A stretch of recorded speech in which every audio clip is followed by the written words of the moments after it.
দিনটা ছিল সরস্বতী পুজোর দিন সকালে। তো আমরা চান টান করে পাশের বাড়িতে একটা কাকুর বাড়ি পুজো হচ্ছিল, সেখানে চলে যাই অঞ্জলি দিতে। তো যেহেতু সরস্বতী পুজোতে সবাই বই জমা দেয়, তো আমরাও বই টই জমা দিয়ে আর বসে গেলাম ঠাকুরের পুজোটা দেখতে। তো এবার শুরু হবে হোম, তার জন্যে আগুন টাগুন দেওয়া হচ্ছে।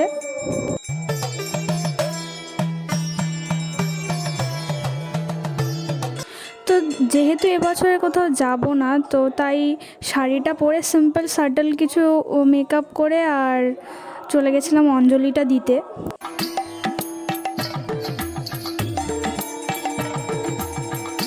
অঞ্জলি দেওয়াটা আমাদের অনেকক্ষণ আগেই হয়ে গেছে। তারপর কাকিমা বলল যে যজ্ঞটা দেখে আর প্রসাদ টসাদ খেয়ে উপোস টুপোস ভেঙে তারপর যেতে। তো তাই আমরা হোমটা দেখতে বসে গেলাম।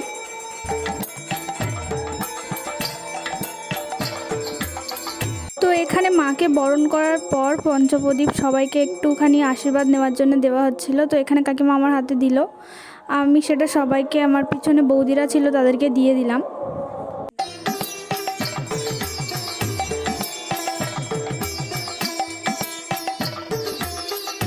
পঞ্চপ্রদীপের পরে দিল কর্পূরের আগুনটা নিতে। তো আমি সবাইকে কর্পূরের আগুনটা দিয়ে দিলাম এক এক করে।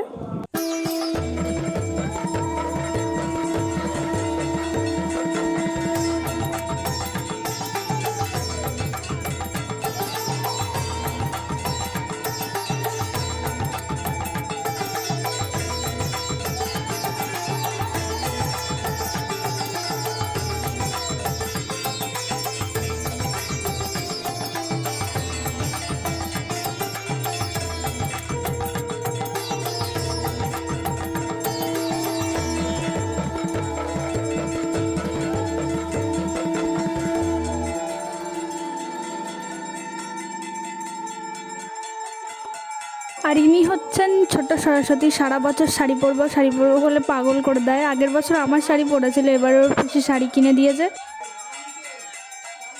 তো যেহেতু হোমের আগুনে আমরা সবাই কাঠ দিয়েছিলাম, তো এখানে হোম হয়ে যাওয়ার পর জলটাও সবাইকে দিতে হবে, জল দুধ। তো আমরা সবাই মিলে জল আর দুধ দিয়ে দিচ্ছি। প্রসাদ খাবো, এটা আরেকবার বল।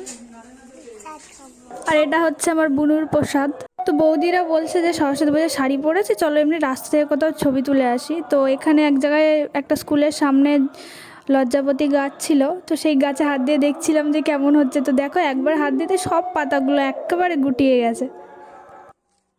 ফল প্রসাদের পরে দিয়ে দিয়েছিল গোবিন্দভোগ চালের খিচুড়ি, যেটা আমার সব থেকে বেশি প্রিয়। তো এই ব্লগটা এখানেই শেষ হচ্ছে, দেখা হচ্ছে অন্য কোনো ভিডিওতে। টাটা।